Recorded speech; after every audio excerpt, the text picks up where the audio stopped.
What's up, baseball world? Welcome along to another edition of Jay's Talk with Jay.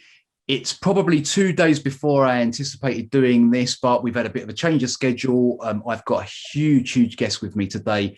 This guy is more or less the face of Blue Jay Center, although he probably won't admit that he is. He has interviewed the likes of Ricky Romero, Devon Travis, and now he's sharing the screen or your speakers if you're listening with me. We have James from Blue Jay Center. James, how you doing, man? Oh, man, I'm doing great. Thanks for having me on, Jay. Really do appreciate it, man. It is my pleasure. I'm telling you, like, out of all of the people I've had, and like I've had Sheldon on, I've had Steve's been on, Rob's been on. The guys know their stuff. However, there's something a little special about you because not only have you got the background just to like say that, hey, I'm the man. You've interviewed some real big names as well. The content has been great, and you just seem to have that knack to know what you're saying, when you're saying it, ask the right questions. I mean, it helps that I went to school for radio, so it does kind of help me that I have that aspect. But a lot of those interviews, I have a few different questions lined up, and then it's just kind of free flowing from there, and I kind of feel out the conversation. Like Ricky Romero, the craziest thing talking about him. I mean, we were having a great conversation. Usually it's about 15, 20 minutes. At about that mark, I'm like, okay, Ricky, we're about to wrap this thing up. He's like, well, my family's at the park if you want to keep going. And I'm like, all right, sure. So like there's some really great guys on there, and a lot of them have been really good people. And it's just a lot of fun talking to all these famous people, getting the opportunity. These guys, Mo, Rob, all the great guys in Blue Jay Center gave me the opportunity to do it. So we'll start from the beginning and we'll work our way to present day. So your background, like you said, you've done a bit of radio and stuff like that. Like, how did this all start for you? Like, I can see by all the shirts on your wall that you're a big sports fan.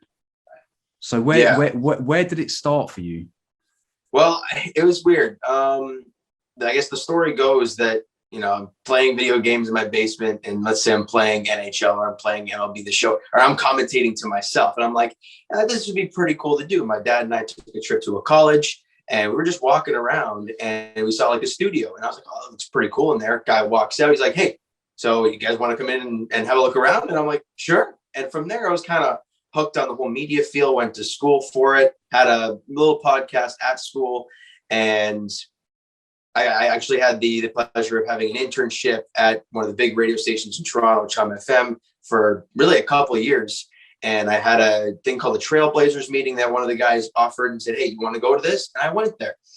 And really the consensus was, hey, if you want to get in, start a YouTube channel. And I'm like, okay, well, I'll think about that.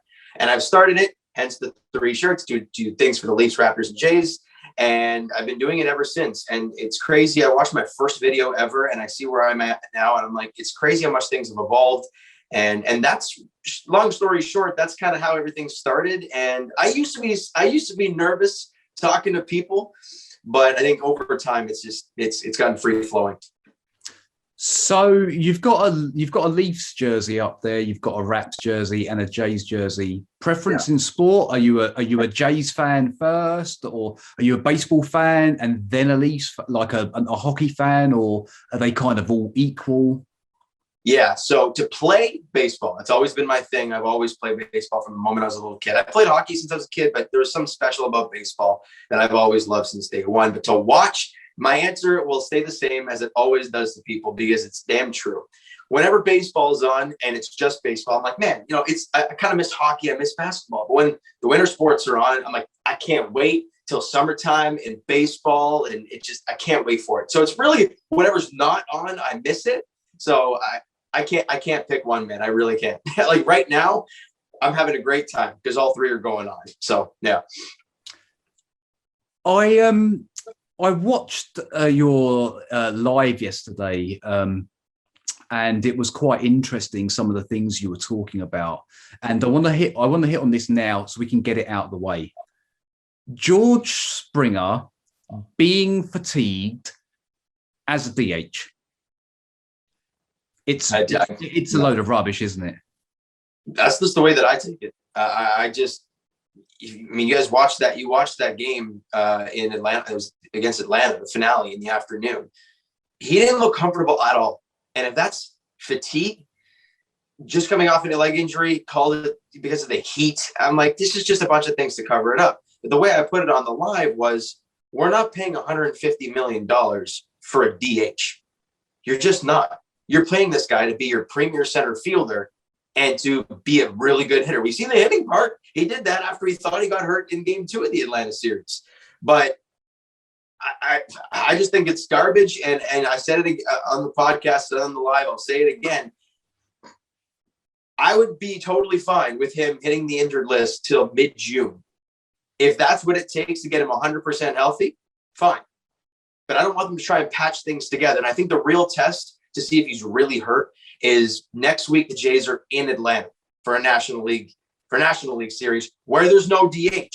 So if George Springer is going to not play for 3 games and maybe be a pinch hitter, I think it's a joke. I think at that point you just put him on the injured list. I just don't think it's the right move unless it's actually fatigue. But I think it's very slim to none that that's actually the case. I've asked a couple of people this question now. Do you think that he was injured before we signed him? I don't know. He looked fine to start spring training. He was doing great in spring, and everything seemed all right. So I'm gonna go with no. But again, we don't know his medical history. We don't know what happened in the past. But I'm gonna go with no. I don't think he was hurt before he signed. Because he played half of spring training and he looked fine doing it. So I don't think so. I'm just slightly concerned, like from what I've seen and what I've read and what I've seen in the past, the two kind of big side, and forget Simeon, I think he was kind of an add-on throw-in. But if you look at a position player pitcher, the two big signings were Kirby Yates and George Springer.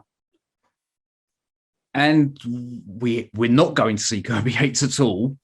And Springer, we've seen 3 or 4 games, and that's kind of really been it. So I just wonder what's going on there. I'm sure it's probably just bad luck. I don't think anything suspicious is going on here, but you have to start asking questions when you're signing these players on big contracts that.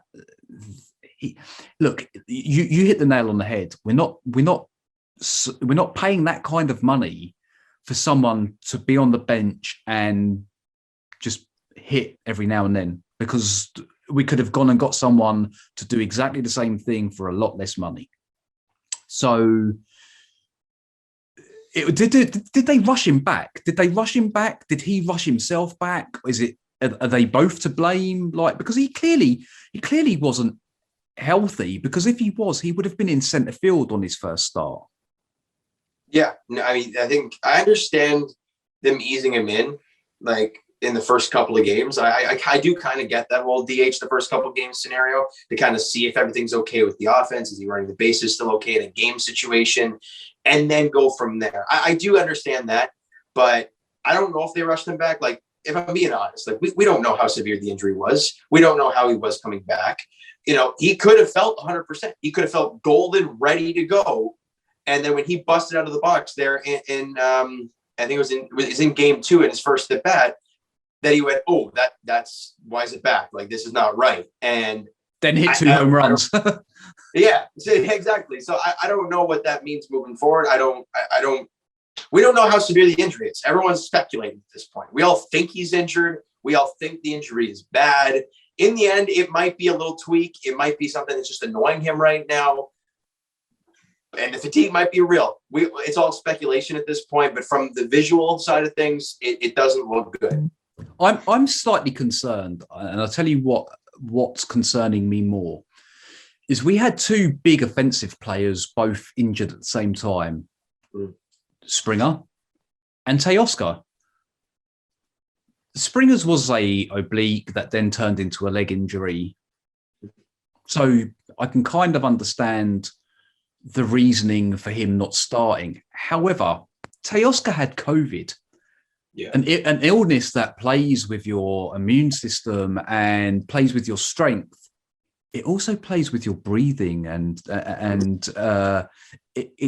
so if I was to choose one that I was going to have on the field and one sitting on the bench DHing, it would have been the other way round.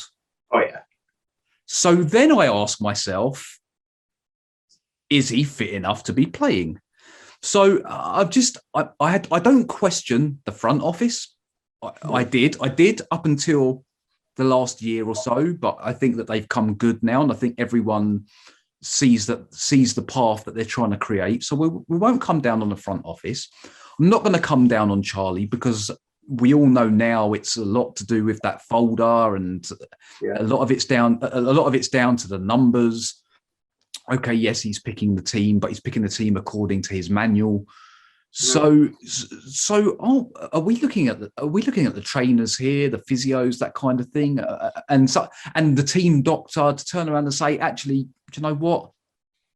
He's not fit, and he's not. We've seen him run the bases. He's not running anywhere near 100%. And someone during practice or whatever should have been like, no, enough's enough. We've signed this guy for 150 million. If he has to wait another 2 weeks, then he has to wait another 2 weeks. We have T.OScar DH for a week because he's just come back from COVID and illness where he's going to be struggling to run and his breathing might not be right, etc., etc. There's something's not quite right there. And I'm not blaming the guys that everyone would normally blame, but maybe someone should have stood up and gone, this is what we need to do. Well, this is the crazy thing. Like, this is where I can't wrap my head around things. Is like, you watch that finale against Atlanta. He didn't look right in any aspect. Swinging the bat, running at all, even walking, he was limping. So it didn't look right. And if any trainer, any staff, or they would have seen this and been like, hey, no, shut this guy down. But they didn't. And that's where that part of me is trying to stay positive and say, maybe it is actually fatigue, because it's blatantly obvious to our eyes that it might not be as simple as that. He might just be fatigued. Who knows? He might be in the lineup today. He might look great out there tonight. I don't know. It's just, that's the crazy thing about leg injuries. And especially with this one, which we really haven't been given a lot of information, what the injury is. We don't know how severe it is. We don't know anything about it, for that matter. We're just watching Springer, like, he does not look right. And that's the consensus. He doesn't look right out there, but we don't know why. We're all assuming it's re-aggravating the injury. He's grabbing the same area, but I don't know, man. It's a really weird thing right now with George Springer. And we're seeing this on the TV screens. Yeah. So what are they not seeing in the dugout? Like, I don't know. We won't dwell on it too much, but I just kind of had to get it out there, and I kind of wanted your opinion, because for me, it's not right. I think you've agreed more or less. You don't think something's right, but like you say, he could play today, and then we'll see what happens, I guess. Yeah, that's really what we got to do at this point. I mean, he didn't play yesterday. I kind of understand it, the long flight and whatnot. And he played 3 days in a row before, plus the fatigue. So I understand not playing yesterday. The real question is over the next couple of days. You have a 4-game set against Oakland. If we don't see him at all in this series, just flop on the IL. Like, it just doesn't make any sense at that point. I don't know. I got this gut feeling inside me, and this is just me trying to stay on the positive train of things, that he's playing tonight and he will be fine. And that's the ballsy move I just said, but I just think it's going to happen. I think they know whether he was injured or not. I trust them enough. I trust the training staff enough, the medical staff, that, hey, if something's actually wrong, they'll know about it. Yeah, I think we'll find out in a few hours, probably 5 minutes before the game starts, because they've been really rubbish in releasing the lineups. But I guess you can see why. Like, with the amount of injury, look, I know that a lot of teams have had injuries. Short season last year, they've come in this year, and obviously it's been intense. I was going to say not too many game days off, but we've had quite a few, so we haven't really got much of an excuse. But the injuries have been like I've known seasons where we've lost the whole pitching rotation before, like literally where people have gone down. But this is getting silly now. Like, we really struggling, running out of players. Yeah, it's really hard to watch sometimes. You get a couple guys back, then 3 guys go on the IL. It's crazy. Like, they activated Teoscar Hernandez and George Springer. Then there goes Ryu down in the IL, and there goes Anthony Cashman. We're like, well, okay, those are two arms that we lose. Where we can't keep losing pitchers. I'm okay. I hate to say it like this, but I'm okay with losing a position player at this point. Just give us some pitchers back. Like the fact that you know what's crazy is that once Ryu comes back, which seems like it's going to be in the finale against Oakland, at least all fingers crossed on that, and Pearson's not far away.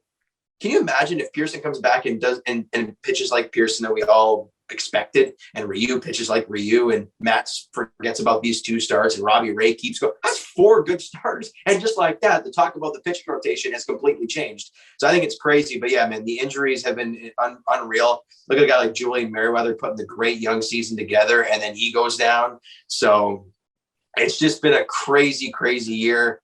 I mean, I just hope things can kind of right the ship and they can start getting guys healthy and not having guys go down along with them. Yeah, like you look at it, it's been 5 weeks of baseball, and we've literally lost 2 or 3 players every week. Mm-hmm. Every week, crazy, like just crazy. You mentioned someone there, Steven Matz. His tantrum yesterday. Is it okay and acceptable, or is it a little bit Joey Bats? I don't know. Honestly, I don't really understand why he lost his mind. Look, the first, he kind of lost it twice. Initially, when he went in the dugout, slammed his hat on the bench. I get that. You're angry, right? Your team had a 3-3. It was 3-3 game. They tied it up for you. You give the 2-run shot to get the lead right back. And I understand him being frustrated there. Charlie coming over and saying, "Hey, bud, you're up for the night." He was over 90 pitches. He had allowed 5 runs in 5 innings. I don't see the difference. I don't see why he's thinking he's going out there for the 6th. So Charlie talks to him, and he literally just loses his mind. Now, not at Charlie. He kind of turns to the bench and does some more smacking to the bench. But I don't know. I mean, I like the competitiveness in him. I do. And that's what you need to be great. But I don't understand why he was losing his mind after Charlie talked to him. That was just my take on that. Was it Joey Bats-esque? I think it was more Josh Donaldson-esque. How angry he got.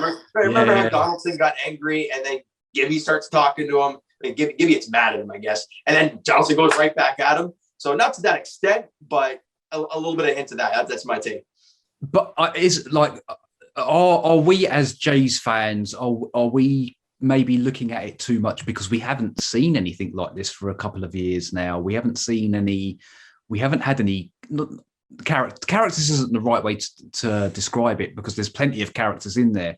We haven't had that mouthy, cocky, I'm gonna say what I think and I don't care attitude. We don't have that attitude anymore. Kind of when Donaldson went, when Joey went, that kind of them players kind of went, and obviously the kids have been coming in, and even the veterans that we've had in have been a bit more timid, a bit more quiet. So I kind of liked it. I'm going to be honest. I'm like, I want to see that, because that's going to resonate on all the other young players, and the other young players, it's going to fire them up. And who knows, that could have been the moment that fired them up to get them back into it again. So for me, it works. I'm not gonna say anything. I think for me, it's good. I don't mind seeing that every now and then. Can't be a regular occurrence, though. No, definitely not a regular occurrence. I think the competitiveness is great, and I think a lot of the young guys, I don't think they've. I don't want to say built the respect, but they haven't got to that point where they can get to that point where they can get mad, or they can kind of get mad after a coach even talks to them and whatnot. They haven't kind of built that up yet. The guy like Steven Matz, a seasoned veteran for the most part. He's been around, done that. I understand the Donaldson thing. I get that. Joey Bats, same thing. So I like the fire. I like the, hey, that's not what I want to do. That's not how I want to pitch. I got to be better. And I like it. He showed it in a very different way, but I like it because it's visible. He's visibly angry with himself. He could have just gone there and sat on the bench and just called it night, put the coat on, and that's it, done. But he showed the emotion, and he clearly wants to be as good as he was in the first, 4 starts of his season, where he was flat out dominant.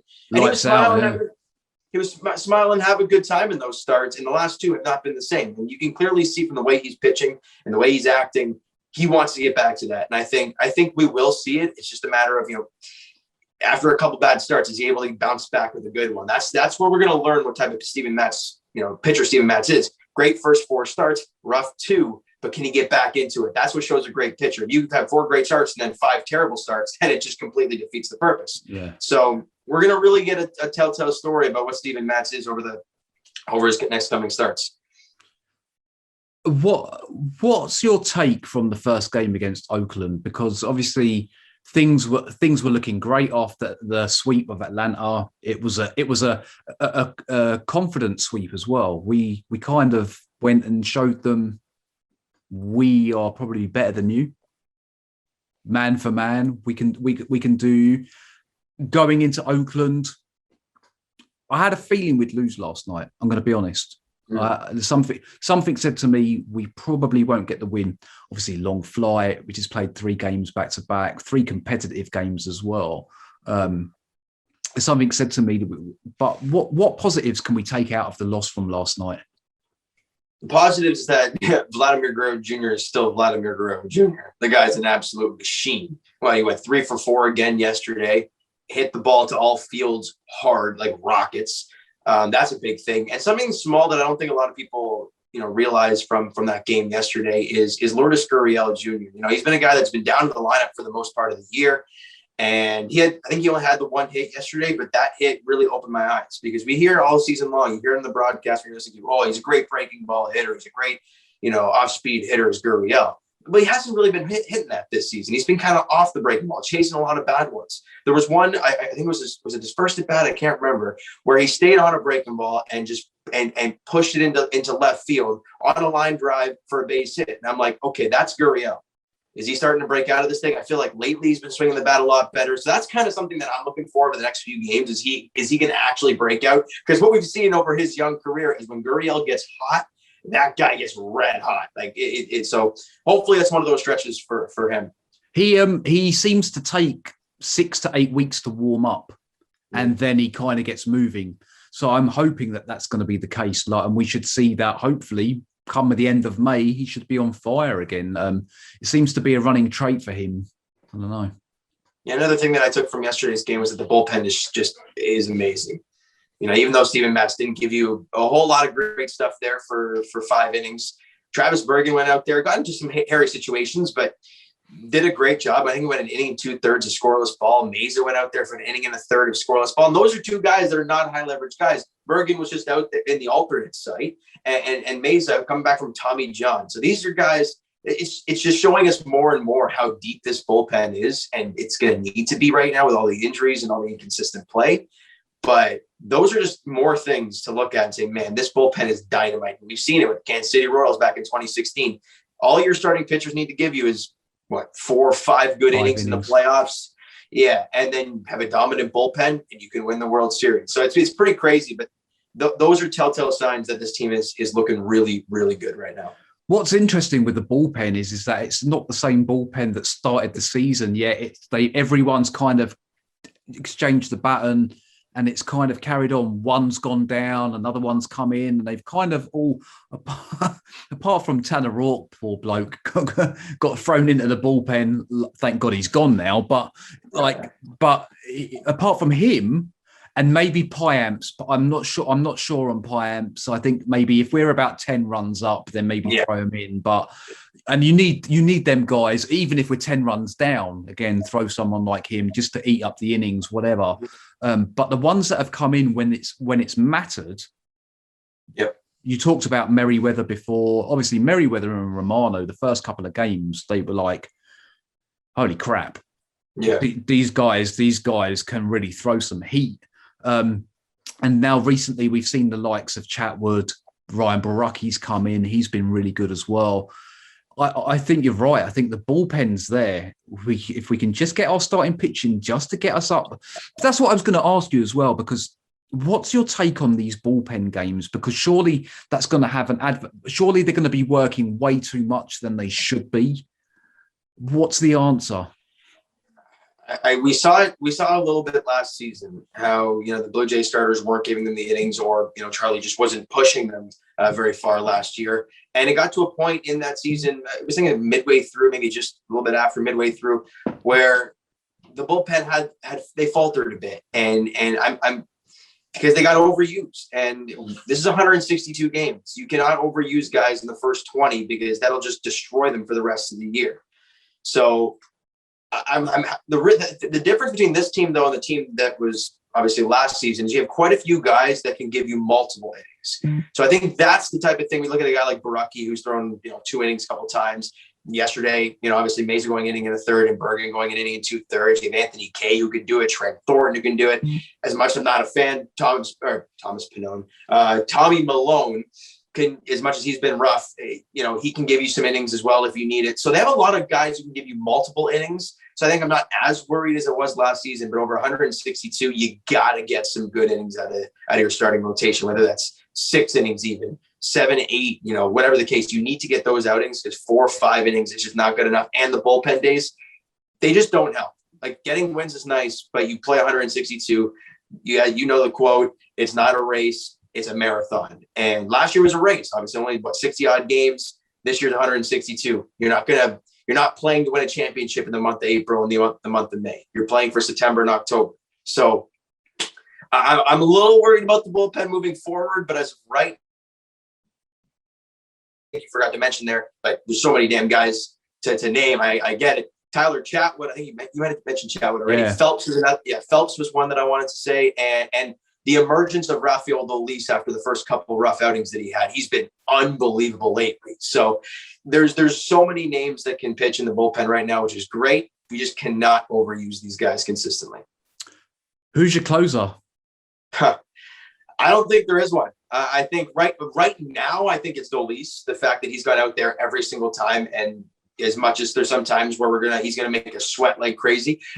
He's gonna do his thing. He's gonna go out there and just get the job done. And he's throwing a lot of strikes lately, and that's the key for him. He has the movement on his stuff. He's got a lot of great pitches that he can throw for strikes. It's if he does. Once he started losing the command, that's when Dolis gets into rough situations. But he's been great lately, and the ability to throw strikes for him has paid dividends as of late. Romano could definitely be that, and Merriweather could definitely be that when they're healthy. But I think it might be an interchanging role. Whoever was used the day before, you might use the other guy or whatever the case. I don't think there's one set closer. There's no Mariano Rivera on this team. I want to talk about 2 of the favorite Blue Jay center topics.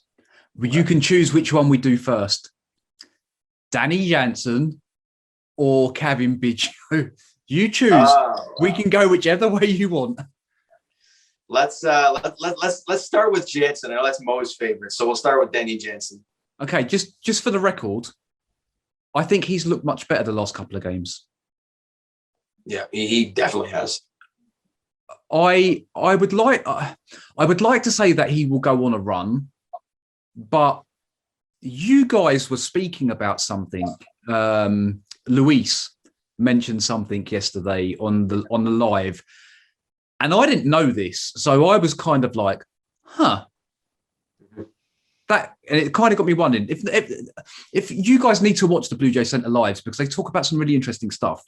And basically, Luis was one of the guests on it yesterday, and he basically said that Danny Jansen is like the top. He's like the top, at the top 2 defensive catchers in the MLB. Right? It was overall, wasn't it? Yeah, it was something like that. It was something along the lines, I don't know the exact number, but it was something like out of a chance to block 164 balls, he's blocked 162. And I'm thinking, that is insane. Yeah. The amount of times balls kick off and go somewhere else, the fact that he keeps everything in front of him. This is the type of catcher Danny Jansen is. He's a really good defensive catcher, man. And I don't know, he looks really good behind the dish this season. So I give you my verdict. This whole, should it be Jansen? Should it be Kirk? Look, Kirk's done great. He's injured. He's out for 6 weeks. Get over it. It's done. There's nothing we can do about it. Riley Adams is coming up, and I'm hoping he does get some playing time because it will help his development. But Jansen is our catcher now. There's no 2 ways about it. But here's the thing. I will take Danny Jansen hitting 2 for 37. I think that's what he was. 2 for 37 every 37 games. If we get that kind of defense and the other 8 can hit, I'll take it. And we're only now looking at one player, because I think that you're right. I think Gurriel turns it round. We know if Springer's in, he can hit. He's already shown he's not even fitting the guys hitting home runs, right? So we already know that he can hit. We know 1, 2, 3, 4. Up to Teoscar, it's fine. Randall Grichuk has been playing really well. And then you've got Simeon, who, since he's been moved down to 6, is hitting the ball, and he's performing like the person we thought he was going to be. We're only really waiting on Guriel to come round, which we think he is. And then whoever's hitting third. Yeah, third base. Whoever's third base. Yeah. I will take that. I will take that. Like, if we get the defense, because how many runs do we save with Jensen being behind the plate? Oh, a ton. An absolute ton. I mean, how many times players are on base? Think of how many guys are at first, at second, even third for that matter, when a ball goes in the dirt. Like, it happens so much during a game. And the fact that he has kept just about everything in front of him, it's incredible. And I'm totally with you there, especially since the way he's been hitting lately, right? Yeah, he didn't have a hit last night, but he hit a couple balls really hard. But he looked good at the plate, though. And if he's not just swinging at balls that I would swing at, and I'm no professional baseball player, but he looks like he's got his eye back now. Mm-hmm. Might be the new glasses, the Sogard glasses. Say that. Yeah, he's got the Eric Sogard glasses going on. But I think at least over the last couple, he's looked a lot better at the plate. Now, is that impossible? Okay, there's no one breathing down my neck for this spot. I'm okay. I can just relax and play my game. I kind of doubt that, but lately he's looked great at the plate. He's great behind the dish, and the way that Rob always puts it on our podcast and on the lives is that that's your ace's personal catcher. He ain't going in, right? Ryu has worked with Jensen over the last year and a bit now. They work like a glove, so that's not changing anytime soon.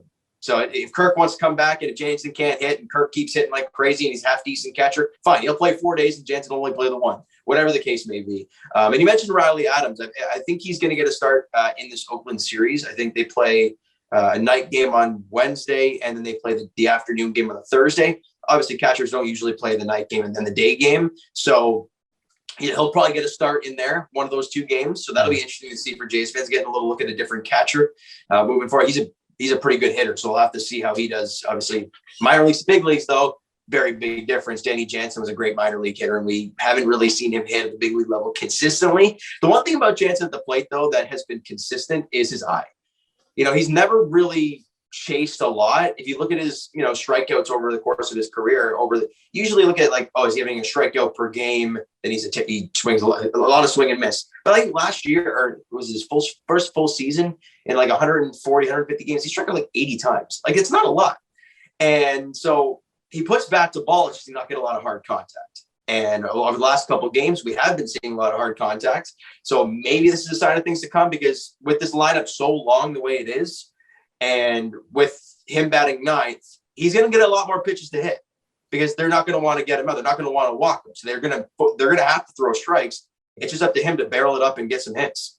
Do you agree with the whole, because we'll obviously move now from Danny to Kevin? Do you agree with the whole him batting 9th? I've said this a few times now. I'd rather see him hit 8th and then have Kevin hit 9th. If Springer's playing again, we're talking a lot of ifs today, but that would be my preference, because I just think that Kevin's shown, he got moved back to the top of the order, looked a bit better. Not so much yesterday, but he was very good in the field. I have to say, defensively, throwing out the runner to second, and then the catch at the wall. Mm-hmm. Can't knock him for that, but he's not in there to be a defensive player. He's meant to be one of our offensive. Like Charlie was hitting him 5th the other day. So I think that something has to be done there. But what's your take on it? What's your take on why we haven't seen the Kevin that we have seen previously? I think I've had the same kind of thought process towards BGO all year long so far, and I'm 100% with you about him batting 9th. 100%. I've been saying it since day one, that if this team is going to go all the way, Kevin Biggio is your number 9 hitter. I just for the fact of and tell Kevin Biggio, hey, coming into the season, we wanted you to swing more, all that. Get rid of that nonsense because it's clearly in his head. Go bat ninth and be yourself. If that means you hit 215, 220, but you walk 100 times, fine. So be it. If you're on base is 370, 380, and you have a 210 batting average, 220 batting average, whatever, doesn't matter. You're getting on base for that top of the lineup. I'm 100% with you on Biggio batting ninth. I've been saying it since day one because him turning that lineup over is just incredible. With Springer at the top, they won't want to turn the lineup over, though, will they? If you've got Gurriel, the Gurriel that we're used to seeing hitting seventh, you've got then the catcher, whoever it is, hitting eighth. You kind of want to be getting them out and being done with it, because if Kevin's coming up ninth, and then we've seen what Springer can do in a very, very short sample size. Bo has been lights out, and then Vladdy has been like lights out with icing on top. You don't want to be facing them guys. You seriously don't. So for me, that's how I would go, and I just don't quite understand. Like, they messed around with it, and he was batting fifth the other day, and I was like, "What? Why?" And I've really backed Charlie since they appointed him. I thought it was a good appointment, and I've really liked what I've seen with him. But there are some things that do not make sense. Now, I know I've mentioned the whole folder and manual, and they're going by it. You cannot tell me there is a page in that manual folder that says Kevin Biggio bats fifth. No, he's hitting under 200 for one thing. He can't hit a fastball over 95. He's striking out a ton this year. He's not looking comfortable at all. And the crazy thing about him batting ninth, and I mentioned it with Danny Jensen, they don't want Springer to come up with guys on base. So they're going to have to attack Jensen and Biggio with fastballs or anything over the zone for strikes. So it'll allow him to just go out there and get some good pitches to hit. Same with Danny Jensen. And he's not a scrubby hitter, Kevin Biggio. So he could run into one once in a while and whatnot in the number 9 hole. I'm totally, and look, the way I looked at him defensively, and I've said it even last year, I was saying this as well. He is so good on the right side of the field, whether that's second base or right field. But the moment you put him on the left side, whether it's short, third, left field, it's a disaster. Myself, I've played second base my entire life. The moment I've played short and third, it's a totally different feel. You feel totally weird, and the comfort level's gone. And for Kevin Biggio, it's pretty obvious he's not a third baseman. The arm strength's not there. In right field, you mentioned it. Yesterday, he looked great in the outfield. The one he played off the wall, barehanded, and threw the guy out at second. That's not you don't see that from a guy who never plays right field, especially in that ballpark. I don't know if he's ever played right field in that ballpark, but he looked like he had for years.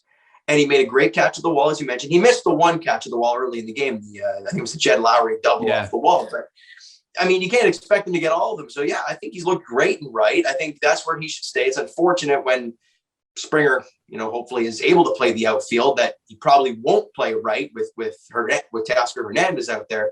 But with Vladdy playing a lot of first, why can't Teoscar be your DH? I mean, that's just, why can't that happen? But then again, what do you do with Randall Grichuk, right? So with Springer being healthy 100%, it just changes every aspect of this team. But on the Kevin Biggio front, I'm batting ninth and playing right field as much as possible and some second base when he needs to. That's where Kevin Biggio should be at all times. What's your thoughts on the whole Joe panic over Espinal? The lineup is so young. I guess they want that veteran on their field, and he's kind of just a steady player all around. But I don't know, man. I don't know. Espinal has done great at the plate this season. He's looked a lot better than he did last year at the plate. And he's probably our best defensive player. At third base, without a doubt. I think it was, I forgot which game it was, where it was a little dribbler, going to third. Barehanded. I'm like, I had to wipe my eyes and was like, is that Santiago Espinal or is that Josh Donaldson at third base? Like, it looked like a spitting image of the guy. And I'm like, man, that kid is so good at third. And look, you know this. that at third base, you got to be athletic. You got to be a guy who's got range. You got to have good reaction time. You got to be kind of flexible as well. And you look at guys like Matt Chapman, you look at all these great third basemen in the big leagues, they can move. And with Espinal, you can see how nimble he is out there at third. Yeah, I don't. It's a weird one for me. I thought they were going with the experience, but then they sent Jonathan Davis down. So kind of doesn't make sense. It's like, if he's not going to play, you should have kept Davis, because Davis is used to sitting on the bench, not playing much, right? And let's face it, if Springer's not playing, you're going to throw Davis in there. So it kind of, to me, didn't make any sense. And I would have kept Davis up only because the two players that came back were both outfielders. Mm-hmm. Yeah, that also goes to the fact, like, back to the initial thing we talked about, maybe Springer isn't hurt. Like, the fact that all these things are falling into place, you're mentioning how these guys have come back, and if Springer's not healthy, well, you need Davis back up here, but he's not. He must be somewhat healthy to the point where Davis is not here. So I don't know, man. It's crazy. But yeah, I agree with you. Davis kind of adds that aspect that the Jays don't really have a lot of, at least, is the blistering speed, right? You don't have that with a lot of guys. You have some good speed, but not a lot of great speed. And that's what Davis brings to the team. But yeah, I don't really know what Joe Panik's role really is on this team, because he's a great second baseman. He's a fantastic second baseman defender, but you have so many of those. Biggio can play second. Obviously, Simeon's played there all year, and sure, Panik, but you don't have a third baseman, so that's where he is. I think yesterday he threw a ball in the dirt. Vladdy was an unreal pick, and this guy's just a machine there at first. So I don't really know. Just quickly, I don't want to interrupt you. Where has that come from Vladdy? Like, because we didn't really see it last year, and all of a sudden he's turned into some kind of bionic man. He's doing the splits. He's jumping for balls. Like, all of a sudden, it's like we're watching a different Vladdy, right? Defensively. Yeah. Well, even offensively, we're seeing a different Vladdy as well. But yeah, with the glove, I think his offseason work, I mean, you can clearly see he's just putting in the work in every aspect of his game. Also, it helps, him playing third his entire life. And I mentioned the reaction time being a huge thing at third base. The ability to pick a ball at first, you need to have good reaction time. You also have to be good at picking, but a good reaction is huge to play any of the corners. And he's showing that. The one knock that I have for Vladdy in total, offense and defense, and it's really not a knock. It's more or less something that I'm just worried about, especially the way this year's going. You mentioned him doing the splits. On a routine ground ball, the guy's up by 20 feet. You don't need to stretch. Like, I'm just smelling a groin something for Vladdy this season. I'm like, please, just stand up straight, make the catch. That's all we need. We don't need to stretch anything crazy out there. But defensively at first, though, he's been unbelievable. And at that point, with him playing so well at first, that frees up a DH spot. Because we were talking about before, him and Rowdy are going to get some time. Vladdy's been great at first. You don't really need Rowdy, hence why he's at the alternate site. So it opens up a spot for a DH, whether it's a Springer, whether it's Hernandez, whether it's Biggio for a day or whatnot. It opens it up for somebody else. I think it's so important that he's been so good on both sides this year. I'm going to say this now. If Vladdy injures himself tonight by doing the splits, I'm blaming you. Okay, you said it. I'll take the blame if he goes down with an injury of that sort. I'll take that. Which now I'm hoping and praying it doesn't happen. No, he's been impressive. I've been concerned about some of the grabs and some of the actions he's been doing, but in his defence, some of them he's had to do because the throws have been so far offline. It's not really down to him, but you're right. There have been one or two occasions where it's a little bit of showboating, and I don't mind that. But I don't mind it at all. Don't hurt yourself. Yeah. Especially the way this year's going. We don't need him going down with an injury. That's the last thing we need. No. To be fair, though, if he does his leg in, I'd still have him out there hitting. I'd have him DHing, even in a cast, on crutches, whatever at the moment. No doubt. He's still going to hit way better than a lot of the other players. So, what's been your standout moment of the season so far? Because I think there's been more positives. There's been a lot of negativity around the Jays, and I've touched on this in previous podcasts where the Toronto fans, man, they like to be negative. But I think there's been some really good high points. What's been your standout moment so far? The ability of this management team finding diamonds in the bullpen at all times. You know, Tyler Chatwood came over here as a possible starter, maybe a long relief guy. The guy is dominant. Like, his stuff is insane. They brought Phelps back over on a 1 year, like a league minimum deal. And we saw him for that short time a couple of years back where he was good. They got then traded him to the Cubs, if I'm not mistaken, for Thomas Hatch, which is kind of crazy. Was it that deal, or was it the other with the Daniel Hudson? No, I think it was the David Phelps for Thomas Hatch trade. And then they bring him back, and he's been fantastic on a very, very small contract. You trade Donaldson for a Merriweather. Two years later, we're seeing what that guy is. Romano, you lose the guy to Rule 5 draft. But that team, I think it wasn't San Francisco. It was Texas. I think it was Texas. Does not keep him, brings him back to the Jays, and look what he's doing. So it's the crazy path that all these relievers have found. Tim Mason, Tommy John comes back. He's doing his thing.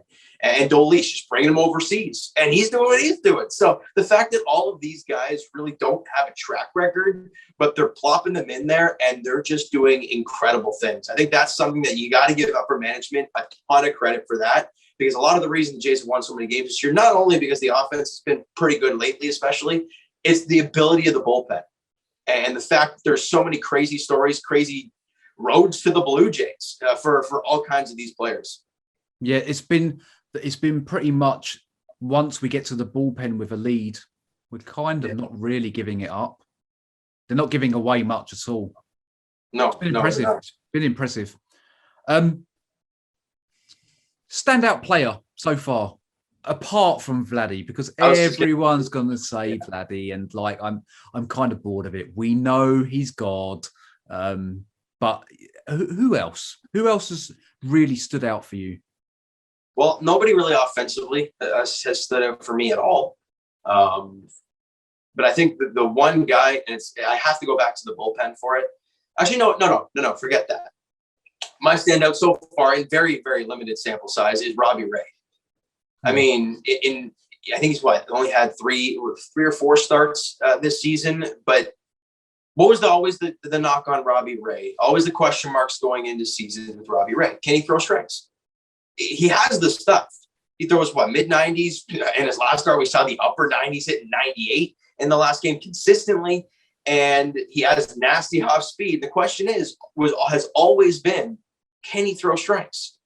Well, that one game that he had against Kansas City where he walked like 5 or 6 guys and was really not good. Somehow didn't allow a run and then all of that nonsense. I think the 2 games after, he has not walked a guy in 2 games. And he's been unbelievable. Whether that's credits to Pete Walker, whether that's credits to Robbie Ray's offseason work, I don't know what it is. But so far, he's my standout player to start the year. You know Ryu's going to give you what Ryu's going to give you. You know it's Springer. And he's obviously haven't seen enough of him. You know what Bo's going to give you, Vladdy, blah, blah, blah, all that stuff right now. But Robbie Ray is my standout player. He has been unbelievable in the very limited time he's been out there. I can't remember who I asked. It would have been a couple of weeks ago. It may have been Rob. And I think I asked, it was either Rob or Steve. I asked them the same question. I was like, standout player. And I actually went for Stephen Matz. But unfortunately, the tide has turned. Let's hope it's going to turn again. But I'd have to agree with you. Robbie Ray has, he's been amazing. Like he's really, it's like you said, the one game against Kansas City, I think I wrote something on my Insta story. I was like, how have we not given up a run yet? Yeah. I think he loaded the bases twice. There's something along those lines. I don't know how he got out of that. And I couldn't believe that. I think we still ended up losing the game from what I remember. I think we lost the game. But since then, it's like something like this, the light switch has flipped, and he's been good. I've liked everyone in regards to the bullpen. You know what? We'll cut this bit because I just get my words. Yeah. I've liked what I've seen from the bullpen, but I want to touch on our friend Tanner Rourke. Obviously, officially released. Yep. You've made a point of not really speaking about him much. I mean, so I thought that it would be fun just to not bring him up. Yeah, no doubt. I'm down. I'm okay to talk about him. I just think it's crazy the roller coaster of 2 years that we have seen with this guy. The fact that he gets the $24 million contract, the 2-year deal. And at the time, we're thinking, well, he's been there, done that, was good with Washington. Maybe he'll be pretty good. Obviously, we know what happened last season, the abysmal year, him saying how he should be getting more innings. And we're like, hey, you're crazy. And obviously, goes into this year. He had a good couple starts in spring training, and they're like, we'll give him a shot to start the season. We obviously know how that went, and it did not take long. All right, you're going to hit the bullpen. Okay, that's obviously a sigh of relief for Jays fans. Then 2 outings out of the pen, 2 or 3 outings out of the pen. Okay, you get some personal stuff. How much you want to bet that the Jays are like, this is our sign to kind of either tell you to retire, we'll pay your money and get you out of here, or whatever the case may be. Or we're just going to release you. And they sent him on this leave, or he left for personal reasons, and just like that, released. I thought it was a joke. The fact that Steven Matz yesterday kind of reminded me in a sense of what we saw from Rourke last year. Obviously, him saying how he was a diesel engine and he should be pitching more and this and that, all that crazy stuff when he's pitching terrible. I thought Matz, losing his mind on Charlie yesterday was kind of a little bit of that. But I have a lot more confidence in Steven Matz that he is not Tanner Rourke. But I just thought Rourke, his velocity dipped a ton over the last few seasons, and he didn't know what to do with it. You saw lots of guys in the big leagues. Great example is CC Sabathia. When his velocity really dropped off, he found a way to pitch. A great guy, Aaron Sanchez. It's crazy what he's doing there in San Francisco right now. I don't know how many starts he's had, 3 or 4 starts. Last time I checked, he had 3 starts and an ERA of under 2, and it was working really good. And his fastball. Remember, it was 97, 98. We're like, oh, this guy's so good. He's on 86. He's revitalized himself. He's pitching totally different. He's learned how to pitch instead of just throw. And for Tanner Rourke, he never adjusted. And in the big leagues, you throw an 89, 91 mile an hour fastball right down the middle, or even on the corners, good hitters will find a way to beat you down. And that's what he was getting done all year. So it kind of a sigh of relief for Jays fans to have Rourke off the team.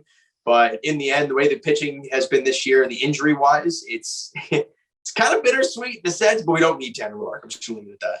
Yeah, I'm going to be honest. I thought he was garbage from day one. I don't have many good things to say about him. He looked like someone who didn't really want to be here. He didn't really want to be. It's not the Blue Jays aren't the Yankees, or they're not the Cubs, or if you like the Jays, it's because you love the Jays, right? And if you don't love the Jays, you don't succeed. And I think that he was at a club that he didn't want to be at. Okay, so we've discussed what we think's been good. We've talked about the pitching staff. We've talked about the bullpen. We've talked about the offense. We've talked about the injuries. How do you see us progressing as the season goes on? I know it's difficult to kind of predict where we're going to go. I've spoke to Sheldon about this quite a bit, and we still think that we're on pace for about 85 to 90 wins. Yeah, I'm totally in that realm with you guys. For the fact that the Jays season schedule this year is very front loaded. They have a lot of really good teams early in the year.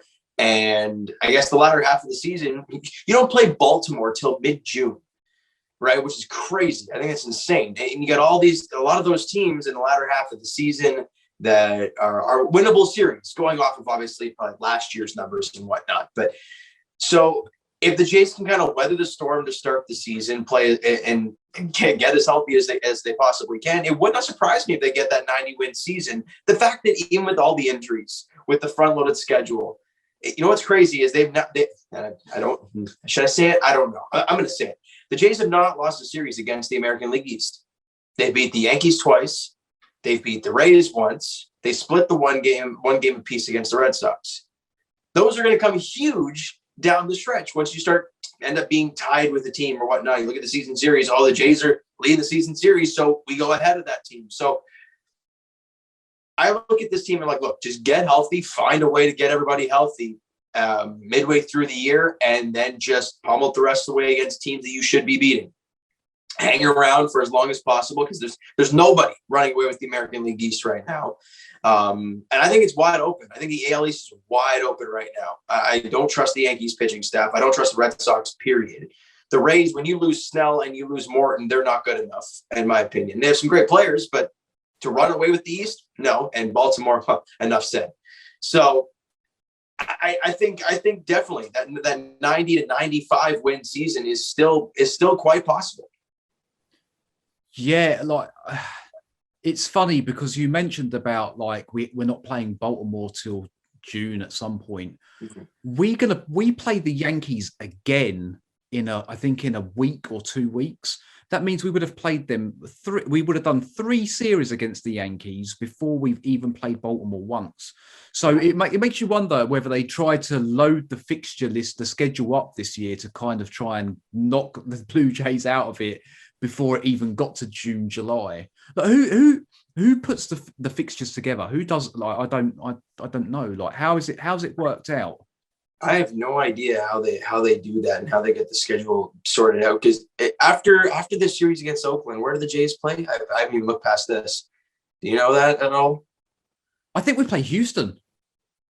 Right. Yeah. So ain't that crazy? You're out on the West Coast. Why don't you just go Oakland, LA, hit all these things. They usually do the West Coast trip. You hear about it all the time.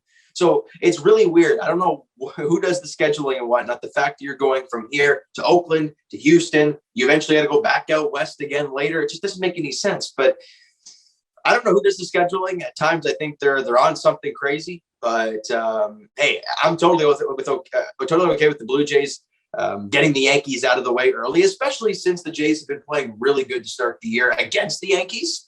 They won the first 2 series. They're 4-2 against them this year so far. So let's keep riding that. And hopefully we can take that series again. And wouldn't that be something? 3 straight series against the Yankees to start the year. That'd be nice. Yeah, I'm optimistic. I have to be honest. Like from what I've seen from the Yankees, unless they're hitting bombs, they don't look like the team that everyone thought they were going to be. Yeah. If anything, we look like the team that everyone was talking about the Yankees. Yeah, I think the Yankees, like I mentioned, the pitching staff's just not good enough. Garrett Cole's Garrett Cole. You know what you're going to get from him, which is fine. Unless he's playing us. Yeah, well, yeah, and we find a way to win like a 2-1 game or something like that. But I look at that rotation. Jordan Montgomery, Corey Kluber, Jamison Taillon. The names are nice with Taillon and Kluber, but Kluber hadn't pitched in a couple seasons, Tommy John, and he hasn't been great this year. Corey Kluber's like 50. You know, it's just like he is his career. As much as he pitched great in his last game, you're playing Detroit, so don't get too happy about it. I don't trust any of those guys other than Garrett Cole, who's the guy that you can run out there every 5 days and be like, man, I'm confident in that. Like I mentioned earlier, when the Jays get Ryu back, if Pearson becomes Nate Pearson that we all expect him to be, if Robbie Ray keeps going, if Matt's turning things around for these the next couple starts, why can't the Blue Jays be better than the Yankees? I'd say their offense is pretty similar, and our bullpen overall, they might have the big names at the back end, but overall, why can't the Jays bullpen be better? So it's really interesting. I think the Jays on paper might actually be better than the Yankees. Now I could be just a biased Jays fan saying that, but I think it's quite possible that the Blue Jays are better than the Yankees, and because their pitching staff I don't think it's consistent enough. Yeah, no, I agree. Just quickly, because you said something and it got me thinking, and the cogs started going in my head. If we get to a point where the injuries continue to be as they are, where they kind of one comes up, 2 go down, 2 come up, 1 goes down, depending on his start in the minors, do we see Alex Manoah this year? I knew exactly where you were going with that one. It's a viable question. Yeah. Oh, absolutely. And I think that it makes it even more of a viable question that he's starting the year in AAA Buffalo. A guy who's never pitched in A-ball, right? Yeah. I think before the season, it was Lansing, then Dunedin, then New Hampshire, then Buffalo, and obviously in the big leagues. He never even pitched in Lansing before. He was always in Vancouver, down way below that. And the fact that they're starting him in AAA Buffalo tells us kind of where he's at in his development. By the way, Alec Manoah, fantastic guy. Had him on the live quite a while back, actually, but he was just a really, really good dude, really nice guy. It wouldn't surprise me. It really, really wouldn't surprise me at all. I think it all depends on, obviously, you mentioned the injury front and how he does to start the year in AAA Buffalo. But if he goes out there and he pitches the way we saw in spring training, and the Jays pitching staff is inconsistent, and let's say those 4 starters come back, like we've been talking about, and they're all great, and Ross Stripling is just god awful there at the 5th spot. Why not? Why not bring Alec Manoah up and plop him in the rotation? It wouldn't surprise me, but he might be like a September. My opinion is that he's going to be a September call-up to kind of come out of the bullpen or give you some length or whatever the case may be. But I think if he's coming up at all, it's in September, unless you're desperate, absolutely desperate for starting pitching. Yeah, I have no problem seeing him come up. Mm-hmm. No problem whatsoever, because he's raw. I was so impressed with him in spring training. I don't think I've been that impressed with a starting pitcher in spring training for a good few years now. Where I've gone, this guy can play. And look, you're right, because he could start off in AAA. He could get smashed all over the place. And it might take him another 18 months, 2 years to come up. Yeah. Right. But from what we saw, there's a likelihood that they call him up. And I'd rather them call someone like him up than go and spend a load of money on a Tanner Rourke. Because what scares me is that they've done that once already. Yeah. Which means that they probably won't be too shy to do it again. So I'd rather give the kid a chance rather than bring up a has-been that really is only looking for a payday, unless it's like the David Price scenario. David Price was still in his prime when we got here. And the deal made sense. Don't care what anyone says. We gave away this, we gave away that. I don't care. We went to the World Series, we went to the playoffs, and we were this close to getting to the World Series. So I think you make that move, but like all these sort of like 35, 36 years old, all these reclamation projects are just no thank you. Like the Max Scherzer one was interesting because I know like Sheldon was like, "Oh, we take Max," but he got schooled by Vladdy, right? Yeah. I'm just not sure. I'm just not sure if these older pitchers is the way forward when we've got such a young team. Like if we could get a Glasnow or someone along those lines that's a bit younger, then great. Yeah, let's do it. Let's pull the trigger. But otherwise, bring up the kids. Let's ride it. The only guy that's been kind of linked to the Jays pitching wise as a young pitcher would be Luis Castillo of the Reds. And obviously he's bar none one of the best pitchers in baseball. Now, the thing we have not seen from this management team yet, we've seen them dish out money. We didn't think they would, but we've seen them dish out money and we've seen them drafted to develop some really good young players. But the thing we have not seen is them trade away these young players. We have not seen them, grow a pair and trade away a Groshans or trade away one of these guys for Luis Castillo or something like. We haven't seen them kind of make that type of move. They're making all these really small moves to add a little bit of this, a little bit of that, and trade away some, small, like Steven Matz-Steele, for example.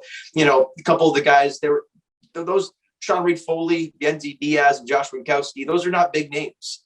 So you're okay with moving on from a guy like that. But if you want to make a bold splash, like you mentioned, to Glasnow or Luis Castillo, you're going to have to give it some big assets. We have not seen, we don't know what this management team is all about when it comes to those guys. We know they're in love with all their prospects, and rightfully so. There's some damn good-looking young prospects, especially pitching arms that they have down in the minor leagues. So we don't know what they're going to look at moving forward, but I just think that a guy like Alek Manoah can really make an impact in this team. The competitiveness, the energy, the fight. Look, Jays fans, I think I can speak for everybody. When we see a pitcher get a big strikeout and he shows an absolutely insane amount of emotion, oh, we love that stuff. Oh, we love that stuff. Jason Grilli, right, back in 2016, we love that guy. He was fantastic to watch, whether he was a good reliever or not. And he was great. You love the energy. And Alek Manoah, oh, he's going to give you that fire. He's going to give you that energy. So I don't see them making a big-time trade like that. And you mentioned Max Scherzer. With him, it's interesting because we don't know what the price tag is on him. He's a rental guy, so he's in the final year of his deal in Washington. Obviously, being an older guy as well, it's kind of that not too sure type of move. Obviously, for sentimental reasons, the Nationals are going to want quite a bit back.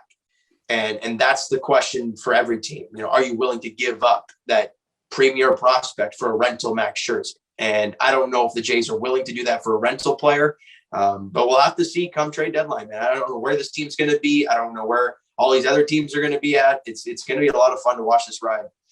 Just quickly, anyone that has a nickname grilled cheese is a winner in my book. I don't care what you say. I think it was the following year. I think he had a giveaway thing. It was like a barbecue apron, and I'm like, this guy's a reliever. He's been here a season, and he's got a promotion day. That tells you how much Jays fans love him. Yeah, right? yeah. Like there's certain players down the years that have made an impression. Like obviously Kawasaki was one. Who was the guy that did the somersault jump? Cliff Pennington. No, it was Chris Coughlin, wasn't it? Was it Coughlin? Was it Coughlin in St. Louis, right? When he jumped over the catcher. Yeah, that was Chris Coughlin. Yeah. Yeah, like you see these little things, and these players, they do one thing. You never remember Chris Coughlin's name if he didn't do that. Like you wouldn't know who the hell the guy is. No. But there's been so many Jays down the years. We won't touch on the Roberto Alomar thing. I don't really want to go down that route. As far as I'm concerned, great player on the field.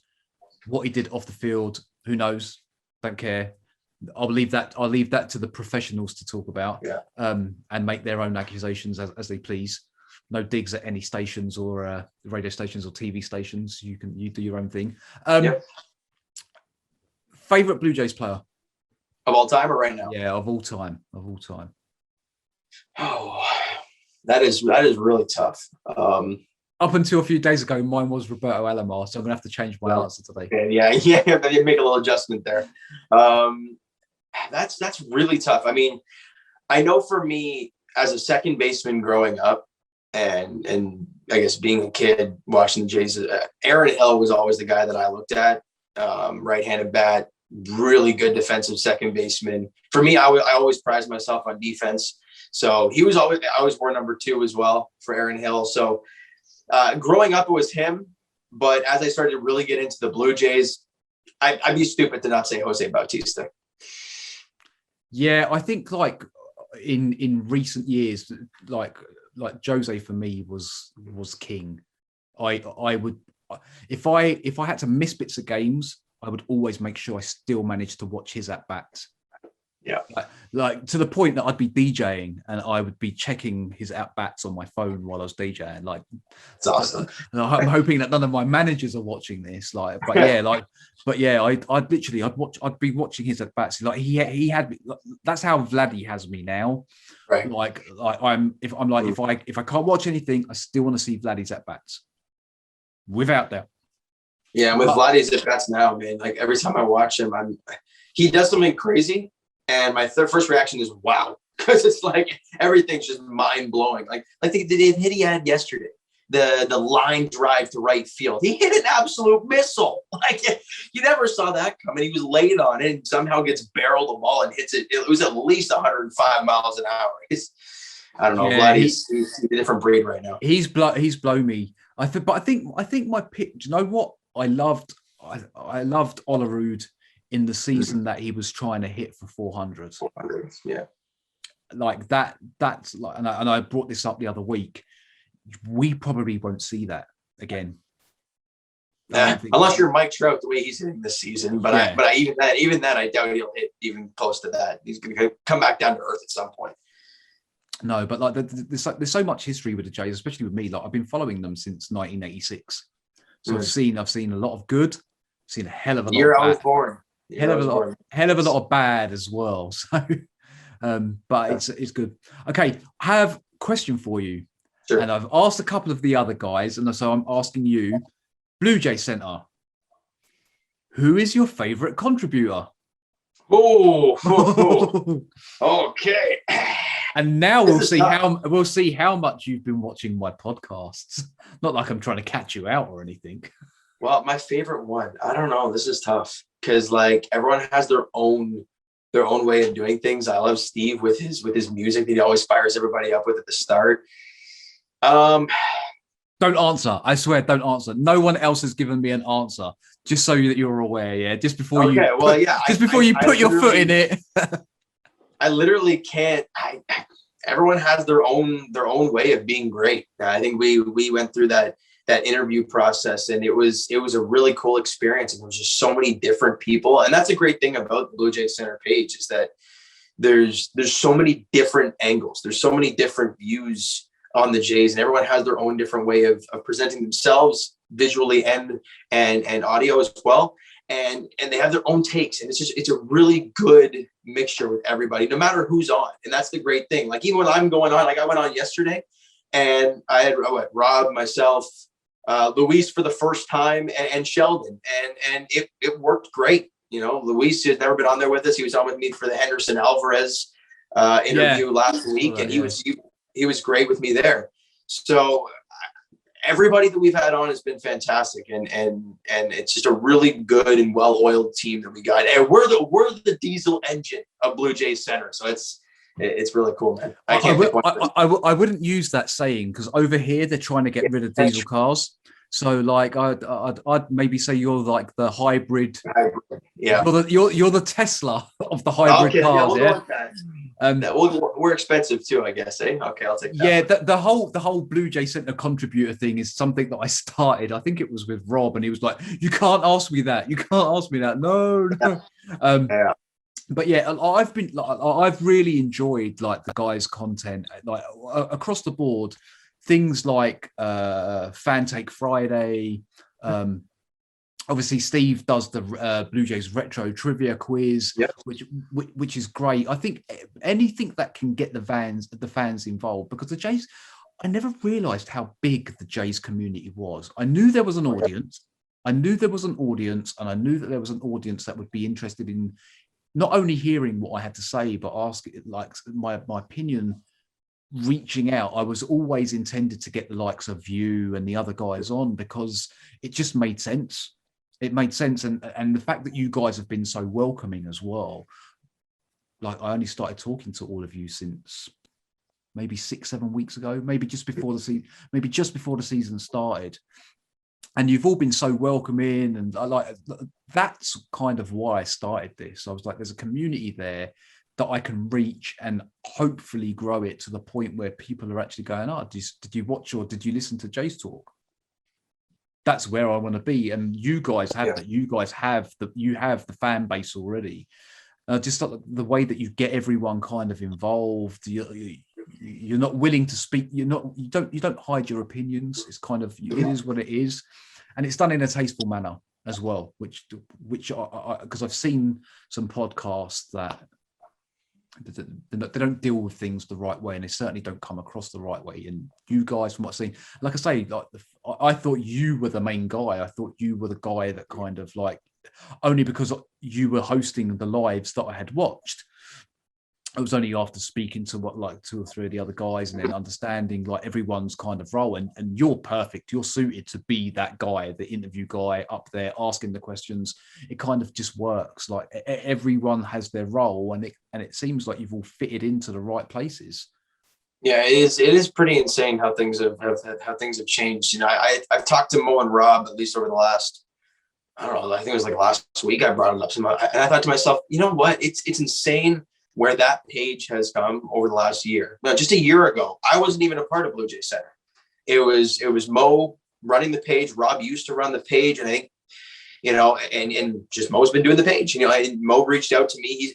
He'd been watching my videos on YouTube for quite a while, and he reached out, asked me to be on a podcast with him, and that's kind of where it all started. We started doing that. We did that every, for the week, and then when the off season happened, we didn't do anything, and then this thing started flowing. Right, we started doing more podcasts. We're like, hey, let's get some contributors doing this. All right, let's start talking to people, getting some Instagram live stuff going, and it just all started going. And it's insane how the last year has been. And I think for us, we really enjoy working with people, especially when especially when those people know baseball. Like yourself, a lot about baseball. Obviously, been watching it, for quite a few years. And a lot of the people, that's an understatement.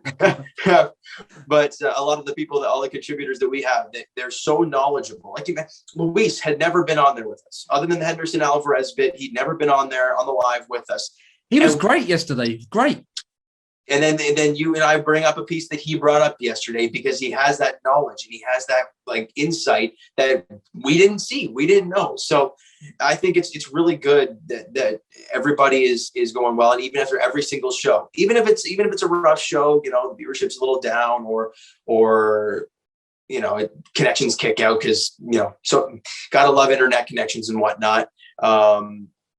Everyone's like, great show, everybody. Great job. Great energy. Like all this stuff. We're all rooting for each other. And I think that's the big, you mentioned community. And I think that's a big thing for us. We've built that community, and to add yourself in there with your own spiel in there is great, because we're Jays fans. We're a community. And I think that's what's so good about what Blue Jay Center as a whole has become.